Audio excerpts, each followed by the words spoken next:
ഇന്ന് ദിവസം 70.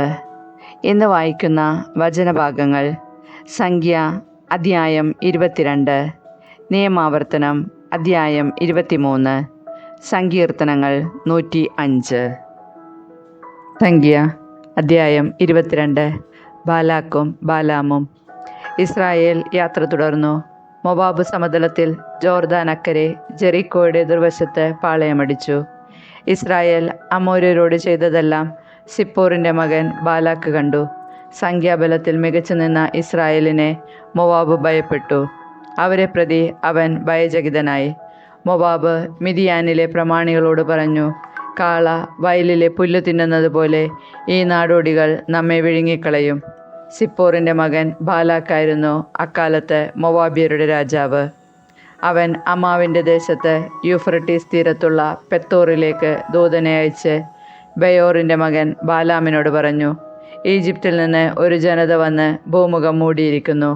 അവർ എനിക്കെതിരായി പാളയമടിച്ചിരിക്കുകയാണ്. അതിനാൽ നീ വന്ന് എനിക്ക് കീഴടക്കാൻ സാധിക്കാത്ത ഈ ജനത്തെ ശപിക്കുക. എങ്കിൽ അവരെ ഇവിടെ നിന്ന് തോൽപ്പിച്ചോടിക്കാൻ എനിക്ക് സാധിച്ചേക്കും. നീ അനുഗ്രഹിക്കുന്നവൻ അനുഗ്രഹിക്കപ്പെടുന്നു, നീ ശപിക്കുന്നവൻ ശപിക്കപ്പെടുന്നു എന്ന് എനിക്കറിയാം. മൊവാബിലെയും മിദിയാനിലെയും പ്രമാണികൾ പ്രശ്നദക്ഷിണയുമായി യാത്ര തിരിച്ചു. അവർ ബാലാക്കിൻ്റെ സന്ദേശം ബാലാമിനെ അറിയിച്ചു. ബാലാം അവരോട് പറഞ്ഞു, ഈ രാത്രി ഇവിടെ താമസിക്കുക. കർത്താവിൻ്റെ അരുളപ്പാടനുസരിച്ച് ഞാൻ നിങ്ങൾക്ക് മറുപടി തരാം. അങ്ങനെ മൊവാബിലെ പ്രഭുക്കന്മാർ ബാലാമിനോടുകൂടെ താമസിച്ചു. ദൈവം ബാലാമിന് പ്രത്യക്ഷപ്പെട്ട് ചോദിച്ചു, നിന്റെ കൂടെയുള്ള ഈ മനുഷ്യർ ആരാണ്? ബാലാം ദൈവത്തോട് പറഞ്ഞു, മൊവാബ് രാജാവായ സിപ്പോറിൻ്റെ മകൻ ബാലാക്ക് അയച്ചവരാണിവർ. അവർ പറയുന്നു, ഈജിപ്തിൽ നിന്ന് ഒരു ജനത വന്ന് ഭൂമുഖം മൂടിയിരിക്കുന്നു. നീ വന്ന് എനിക്ക് വേണ്ടി അവരെ ശപിക്കുക.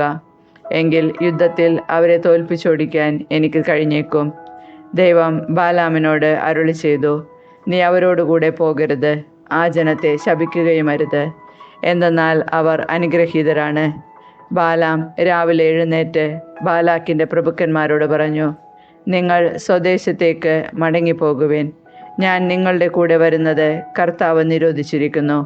മൊവാബ് പ്രഭുക്കന്മാർ തിരിച്ചു ചെന്ന് കൂടെ പോരാൻ ബാലാം വിസമ്മതിക്കുന്നു എന്ന് ബാലാക്കിനെ അറിയിച്ചു. ബാലാക്ക് വീണ്ടും അവരെക്കാൾ ബഹുമാന്യരായ കൂടുതൽ പ്രഭുക്കന്മാരെ അയച്ചു. അവർ ബാലാമിൻ്റെ അടുക്കൽ വന്നു പറഞ്ഞു, സിപ്പോറിൻ്റെ മകൻ ബാലാക്ക് അപേക്ഷിക്കുന്നു, ഒരു കാരണവശാലും എൻ്റെ അടുക്കൽ വരാതിരിക്കരുത്. ഞാൻ നിനക്ക് ബഹുമതികൾ നൽകാം. നീ എന്ത് പറഞ്ഞാലും ഞാൻ ചെയ്തു തരാം. വന്ന് എനിക്ക് വേണ്ടി ഈ ജനത്തെ ശപിക്കുക. ബാലാക്കിൻ്റെ സേവകരോട് ബാലാം പറഞ്ഞു, ബാലാക്ക് തൻ്റെ വീട് നിറയെ സ്വർണവും വെള്ളിയും എനിക്ക് തന്നാലും എൻ്റെ ദൈവമായ കർത്താവ് കൽപ്പിക്കുന്നതിൽ കൂടുതലോ കുറവോ ചെയ്യുക എനിക്ക് സാധ്യമല്ല. ഈ രാത്രി കൂടി നിങ്ങളിവിടെ താമസിക്കുവിൻ. കർത്താവ് കൂടുതൽ എന്തെങ്കിലും പറയുമോ എന്ന് അറിയട്ടെ. രാത്രിയിൽ ദൈവം ബാലാമിനോട് പറഞ്ഞു, ആ മനുഷ്യർ നിന്നെ വിളിക്കാൻ വന്നിരിക്കുന്നെങ്കിൽ എഴുന്നേറ്റ് അവരോടൊപ്പം പോവുക. എന്നാൽ ഞാൻ ആജ്ഞാപിക്കുന്നത് മാത്രമേ ചെയ്യാവൂ. ബാലാമിൻ്റെ കഴുത. ബാലാം രാവിലെ എഴുന്നേറ്റ് കഴുതയ്ക്ക് ജീനിയിട്ട് മൊവാബിലെ പ്രഭുക്കന്മാരോടൊപ്പം പുറപ്പെട്ടു. അവൻ പോയതുകൊണ്ട് ദൈവത്തിൻ്റെ കോപം ജ്വലിച്ചു. കർത്താവിൻ്റെ ദൂതൻ വഴിയിൽ അവനെതിരെ നിന്നു. കഴുതപ്പുറത്ത് സഞ്ചരിച്ചിരുന്ന ബാലാമിൻ്റെ കൂടെ 2 ഭൃത്യന്മാരുണ്ടായിരുന്നു. കർത്താവിൻ്റെ ദൂതൻ ഊരിയ വാളുമായി വഴിയിൽ നിൽക്കുന്നത് കണ്ട് കഴുത വയലിലേക്ക് ചാടി. വഴിയിലേക്ക് തിരിച്ചു കൊണ്ടുവരാൻ ബാലാം അതിനെ അടിച്ചു. അപ്പോൾ കർത്താവിൻ്റെ ദൂതൻ മുന്തിരിത്തോട്ടത്തിൽ ഇരുവശവും മതിലുള്ള ഇടുങ്ങിയ വഴിയിൽ നിന്നു. കർത്താവിൻ്റെ ദൂതനെ കണ്ട് കഴുത മതിലിനോട് ചേർന്ന് ഒതുങ്ങി. ബാലാമിൻ്റെ കാൽ മതിലിലുരഞ്ഞു. അവൻ കഴുതയെ വീണ്ടും അടിച്ചു. കർത്താവിൻ്റെ ദൂതൻ മുന്നോട്ട് പോയി ഇടം വലം തിരിയാൻ ഇടമില്ലാത്ത ഇടുങ്ങിയ സ്ഥലത്ത് നിന്നു. ദൂതനെ കണ്ടപ്പോൾ കഴുത കിടന്നുകളഞ്ഞു. ബാലാമിൻ്റെ കോപം ജ്വലിച്ചു. അവൻ വടികൊണ്ട് കഴുതയെ അടിച്ചു. അപ്പോൾ കർത്താവ് കഴുതയ്ക്ക് സംസാരശക്തി നൽകി. 3 പ്രാവശ്യം എന്നെ അടിക്കാൻ ഞാൻ നിന്നോട് എന്ത് ദ്രോഹം ചെയ്തു എന്ന് അത് ബാലാമിനോട് ചോദിച്ചു. ബാലാം കഴുതയോട് പറഞ്ഞു, നീ എന്നെ അവഹേളിച്ചു. വാളുണ്ടായിരുന്നെങ്കിൽ ഞാൻ നിന്നെ കൊന്നുകളയുമായിരുന്നു. കഴുത ബാലാമിനോട് ചോദിച്ചു, ഇന്ന് വരെ നീ സഞ്ചരിച്ചിരുന്ന നിന്റെ കഴുതയല്ലേ ഞാൻ? ഇതിനു മുൻപ് ഒരിക്കലെങ്കിലും ഞാൻ നിന്നോടിങ്ങനെ ചെയ്തിട്ടുണ്ടോ? ഇല്ല, ബാലാം സമ്മതിച്ചു. അപ്പോൾ കർത്താവ് ബാലാമിൻ്റെ കണ്ണുകൾ തുറന്നു. ഊരിയ വാളേന്തി വഴിയിൽ നിൽക്കുന്ന കർത്താവിൻ്റെ ദൂതനെ കണ്ട് അവൻ കമിഴ്ന്നു വീണു. കർത്താവിൻ്റെ ദൂതൻ ബാലാമിനോട് പറഞ്ഞു, കഴുതയെ 3 പ്രാവശ്യം അടിച്ചതെന്തിന്? നിന്റെ യാത്ര വിവേകശൂന്യമാകയാൽ നിന്നെ തടയാൻ ഞാൻ വന്നിരിക്കുന്നു. ഈ 3 പ്രാവശ്യവും കഴുത എന്നെ കണ്ടാണ് തിരിഞ്ഞു പോയത്. അങ്ങനെ വഴി മാറിയില്ലായിരുന്നുവെങ്കിൽ തീർച്ചയായും ഞാൻ നിന്നെ കൊല്ലുകയും അതിനെ വെറുതെ വിടുകയും ചെയ്യുമായിരുന്നു. അപ്പോൾ ബാലാം കർത്താവിൻ്റെ ദൂതനോട് പറഞ്ഞു, ഞാൻ പാപം ചെയ്തു പോയി. അങ്ങനെക്കെതിരെ വഴിയിൽ നിന്നത് ഞാൻ അറിഞ്ഞില്ല. ഇത് അങ്ങയുടെ ദൃഷ്ടിയിൽ തിന്മയെങ്കിൽ ഞാൻ തിരിച്ചു പോയിക്കൊള്ളാം. കർത്താവിൻ്റെ ദൂതൻ ബാലാമിനോട് പറഞ്ഞു, ഇവരുടെ കൂടെ പോയിക്കൊള്ളുക. എന്നാൽ ഞാൻ നിന്നോട് പറയുന്ന വചനം മാത്രമേ നീ പറയാവൂ. ബാലാക്കിൻ്റെ പ്രഭുക്കന്മാരുടെ കൂടെ ബാലാം പോയി. ബാലാം വരുന്നു എന്ന് കേട്ട് ബാലാക്ക് അവനെതിരേൽക്കാൻ രാജ്യത്തിൻ്റെ അങ്ങേയറ്റത്തെ അതിർത്തിയിലുള്ള അർണോൺ നദീതീരത്ത് സ്ഥിതി ചെയ്യുന്ന ഈർ മോവാബ് വരെ ചെന്നു. ബാലാക്ക് ബാലാമിനോട് ചോദിച്ചു, നിന്നെ വിളിക്കാൻ ഞാൻ ആളയച്ചില്ലേ? എന്താണ് വരാതിരുന്നത്? നിനക്കുചിതമായ ബഹുമതി നൽകാൻ എനിക്ക് കഴിവില്ലെന്നോ? ബാലാം ബാലാക്കിനോട് പറഞ്ഞു, ഇതാ ഞാൻ വന്നല്ലോ. എന്നാൽ സ്വന്തമായി എന്തെങ്കിലും പറയാൻ എനിക്ക് കഴിവുണ്ടോ? ദൈവം തോന്നിക്കുന്ന വചനമാണ് എനിക്ക് പറയാനുള്ളത്. ബാലാം ബാലാക്കുമൊത്ത് കിരിയാത്ത് ഹുസോത്തിൽ ചെന്നു. ബാലാക്ക് കാളകളെയും ആടുകളെയും ബലി കഴിച്ച് ബാലാമിനും കൂടെ ഉണ്ടായിരുന്ന പ്രഭുക്കന്മാർക്കും അതിൽ നിന്ന് കൊടുത്തയച്ചു. പിറ്റേന്ന് ബാലാക്ക് ബാലാമിനെ ബാമോത്ത് ബാൽ എന്ന പൂജാഗിരിയിലേക്ക് കൂട്ടിക്കൊണ്ടുപോയി. അവിടെ നിന്ന് അവൻ ഇസ്രായേൽ പാളയത്തിൻ്റെ ഇങ്ങേയറ്റം കണ്ടു. നിയമാവർത്തനം അധ്യായം 23. സഭയിൽ പ്രവേശനമില്ലാത്തവർ. വൃഷ്ണം ഉടയ്ക്കപ്പെട്ടവനോ ലിംഗം ഛേദിക്കപ്പെട്ടവനോ കർത്താവിൻ്റെ സഭയിൽ പ്രവേശിക്കരുത്. വേശ്യാപുത്രൻ കർത്താവിൻ്റെ സഭയിൽ പ്രവേശിക്കരുത്. 10ാമത്തെ തലമുറ വരെ അവൻ്റെ സന്തതികളും കർത്താവിൻ്റെ സഭയിൽ പ്രവേശിക്കരുത്.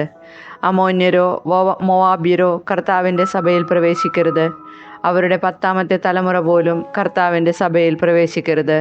എന്തെന്നാൽ നിങ്ങൾ ഈജിപ്തിൽ നിന്ന് പോരുന്ന വഴിക്ക് അവർ നിങ്ങൾക്ക് അപ്പവും വെള്ളവും തന്നില്ല. നിങ്ങളെ ശപിക്കാൻ വേണ്ടി മെസൊപ്പൊട്ടാമിയയിലെ പെത്തോറിൽ നിന്ന് ബയോറിൻ്റെ മകനായ ബാലാമിനെ കൂലിക്കെടുക്കുകയും ചെയ്തു. എങ്കിലും നിങ്ങളുടെ ദൈവമായ കർത്താവ് ബാലാമിൻ്റെ വാക്ക് കേട്ടില്ല. നിങ്ങളെ സ്നേഹിച്ചതുകൊണ്ട് അവൻ്റെ ശാപത്തെ അവിടുന്ന് അനുഗ്രഹമായി മാറ്റി. ഒരു കാലത്തും അവർക്ക് ശാന്തിയോ നന്മയോ നിങ്ങൾ കാക്ഷിക്കരുത്. ഏദോമ്യരെ വെറുക്കരുത്, അവർ നിങ്ങളുടെ സഹോദരരാണ്. ഈജിപ്തുകാരെയും വെറുക്കരുത്, എന്തെന്നാൽ അവരുടെ രാജ്യത്ത് നിങ്ങൾ പരദേശികളായിരുന്നു. അവരുടെ 3ാം തലമുറയിലെ മക്കൾ കർത്താവിൻ്റെ സഭയിൽ പ്രവേശിച്ചു കൊള്ളട്ടെ. പാളയത്തിൻ്റെ വിശുദ്ധി. ശത്രുക്കൾക്കെതിരായി പാളയമടിക്കുമ്പോൾ നിങ്ങൾ എല്ലാ തിന്മകളിലും നിന്ന് വിമുക്തരായിരിക്കണം. സ്വപ്നസ്നഗ്നത്താൽ ആരെങ്കിലും അശുദ്ധനായി തീർന്നാൽ അവൻ പാളയത്തിന് പുറത്തു പോകട്ടെ, അകത്ത് പ്രവേശിക്കരുത്. സായാഹ്നമാകുമ്പോൾ കുളിച്ച് ശുദ്ധനായി സൂര്യാസ്തമയത്തിനു ശേഷം അവന് പാളയത്തിനകത്ത് വരാം. മലമൂത്ര വിസർജനത്തിനായി പാളയത്തിന് പുറത്ത് ഒരു സ്ഥലമുണ്ടായിരിക്കണം. ആയുധങ്ങളോടൊപ്പം നിനക്കൊരു പാരയും ഉണ്ടായിരിക്കണം. മലവിസർജനം ചെയ്യുമ്പോൾ കുഴിയുണ്ടാക്കി മലം മണ്ണിട്ട് മൂടാനാണ് അത്. നിന്നെ സംരക്ഷിക്കുവാനും നിന്റെ ശത്രുക്കളെ നിനക്ക് ഏൽപ്പിച്ചു തരുവാനുമായി നിന്റെ ദൈവമായ കർത്താവ് പാളയത്തിലൂടെ സഞ്ചരിക്കുന്നുണ്ട്. ശുചിത്വമില്ലാത്ത എന്തെങ്കിലും നിങ്ങളുടെ ഇടയിൽ കണ്ട് അവിടുന്ന് നിന്നിൽ നിന്ന് അകന്നു പോകാതിരിക്കേണ്ടതിനായി പാളയം പരിശുദ്ധമായി സൂക്ഷിക്കണം. വിവിധ നിയമങ്ങൾ. ഒളിച്ചോടി വന്ന് നിന്റെ അടുക്കൽ അഭയം തേടുന്ന അടിമയെ യജമാനെ ഏൽപ്പിച്ചു കൊടുക്കരുത്. നിന്റെ ഏതെങ്കിലും ഒരു പട്ടണത്തിൽ ഇഷ്ടമുള്ളിടത്ത് നിന്നോടുകൂടി അവൻ വസിച്ചു കൊള്ളട്ടെ, അവനെ പീഡിപ്പിക്കരുത്. ഇസ്രായേൽ സ്ത്രീകളിൽ ആരും ദേവദാസികളാകരുത്. ഇസ്രായേൽ പുരുഷന്മാരും ദേവന്മാരുടെ ആലയങ്ങളിൽ വേശ്യാവൃത്തിയിൽ ഏർപ്പെടരുത്. വേശ്യയുടെ വേതനമോ നായയുടെ കൂലിയോ നിന്റെ ദൈവമായ കർത്താവിൻ്റെ ആലയത്തിലേക്ക് നേർച്ചയായി കൊണ്ടുവരരുത്. അവ രണ്ടും അവിടത്തേക്ക് നിന്ദ്യമാണ്. നിന്റെ സഹോദരന് ഒന്നും പണമോ ഭക്ഷ്യസാധനങ്ങളോ മറ്റെന്തെങ്കിലുമോ പലിശയ്ക്ക് കൊടുക്കരുത്. വിദേശീയന് പലിശയ്ക്ക് കടം കൊടുക്കാം, എന്നാൽ നിന്റെ സഹോദരനിൽ നിന്ന് പലിശ വാങ്ങരുത്.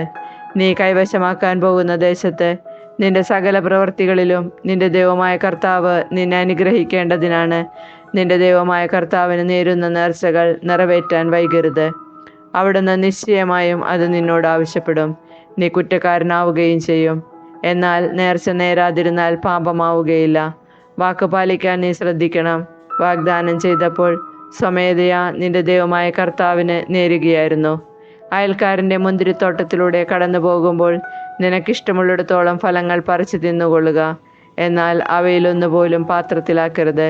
അയൽക്കാരൻ്റെ ഗോതമ്പ് വയലിലൂടെ കടന്നു പോകുമ്പോൾ കൈകൊണ്ട് കതിരുകൾ പറിച്ചെടുത്തു കൊള്ളുക. അരിവാൾ കൊണ്ട് കൊയ്തെടുക്കരുത്.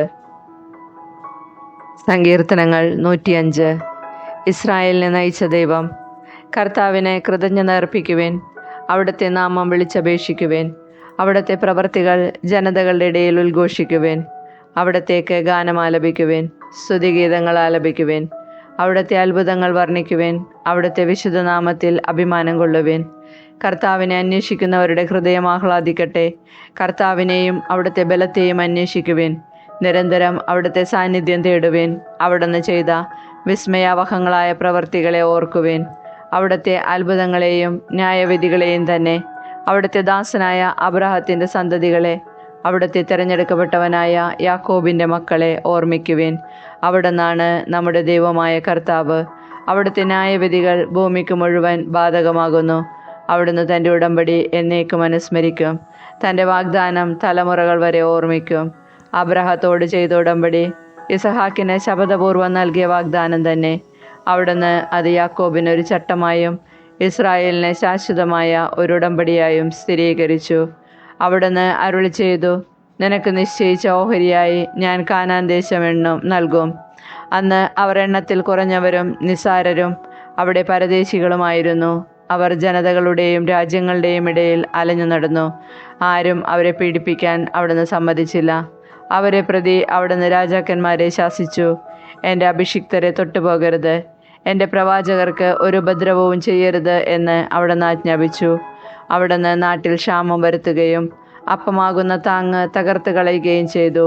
അപ്പോൾ അവർക്ക് മുൻപായി അവിടുന്ന് ഒരുവനെ അയച്ചു, അടിമയായി വിൽക്കപ്പെട്ട ജോസഫിനെ തന്നെ. അവൻ്റെ കാലുകൾ വിലങ്ങുകൊണ്ട് മുറിഞ്ഞു, അവൻ്റെ കഴുത്തിൽ ഇരുമ്പ് പട്ട മുറുകി.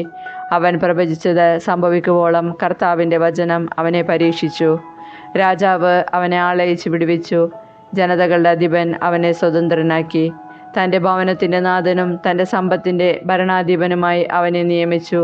തൻ്റെ പ്രഭുക്കന്മാർക്ക് ഉചിതമായ ശിക്ഷണ നൽകാനും തൻ്റെ ശ്രേഷ്ഠന്മാർക്ക് ജ്ഞാനം ഉപദേശിക്കാനും അവനെ നിയോഗിച്ചു. അപ്പോൾ ഇസ്രായേൽ ഈജിപ്തിലേക്ക് വന്നു. യാക്കോബ് ഹാമിൻ്റെ ദേശത്ത് ചെന്ന് പാർത്തു. ദൈവം തൻ്റെ ജനത്തെ സന്താനപുഷ്ടിയുള്ളവരാക്കി തങ്ങളുടെ വൈരികളേക്കാൾ ശക്തരാക്കി. തൻ്റെ ജനത്തെ വെറുക്കാനും തൻ്റെ ദാസരോട് കൗശലം കാണിക്കാനും വേണ്ടി അവരെ പ്രേരിപ്പിച്ചു. അവിടുന്ന് തൻ്റെ ദാസനായ മോശയെയും താൻ തിരഞ്ഞെടുത്ത അഹ്റോനെയും അയച്ചു. അവർ അവരുടെ ഇടയിൽ അവിടുത്തെ അടയാളങ്ങളും ഹാമിൻ്റെ ദേശത്ത് അത്ഭുതങ്ങളും പ്രവർത്തിച്ചു. അവിടുന്ന് അന്ധകാരം അയച്ച് നാടിനെ ഇരുട്ടിലാക്കി. അവർ അവിടുത്തെ വചനത്തെ എതിർത്തു. അവിടുന്ന് അവരുടെ ജലമെല്ലാം രക്തമാക്കി. അവരുടെ മത്സ്യങ്ങൾ ചത്തൊടുങ്ങി. അവരുടെ നാട്ടിൽ തവളകൾ നിറഞ്ഞു. അവരുടെ രാജാക്കന്മാരുടെ മണിയറകളിൽ പോലും അവിടുന്ന് കൽപ്പിച്ചു. ഈച്ചകളും പേനും പാറ്റയുമായി വന്ന് അവരുടെ നാട്ടിലെങ്ങും നിറഞ്ഞു. അവിടുന്ന് അവർക്ക് മഴയ്ക്ക് പകരം കന്മഴ കൊടുത്തു. അവരുടെ നാട്ടിലെല്ലാം മിന്നൽ പിണർ പാഞ്ഞു. അവിടുന്ന് അവരുടെ മുന്തിരിത്തോട്ടങ്ങളും അത്തിവൃക്ഷങ്ങളും തകർത്തു. അവരുടെ നാട്ടിലെ വൃക്ഷങ്ങൾ നശിപ്പിച്ചു. അവിടുന്ന് കൽപ്പിച്ചപ്പോൾ വെട്ടുകിളികൾ വന്നു. സംഖ്യാതീതമായ അവ വന്നു.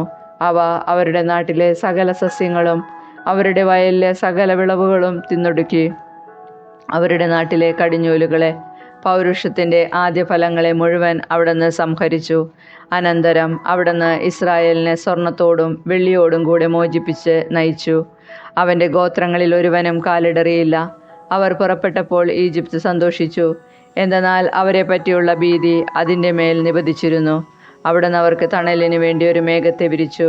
രാത്രിയിൽ പ്രകാശം നൽകാൻ അഗ്നി ജ്വലിപ്പിച്ചു. അവർ ചോദിച്ചു, അവിടുന്ന് കാടപ്പക്ഷികളെ കൊടുത്തു.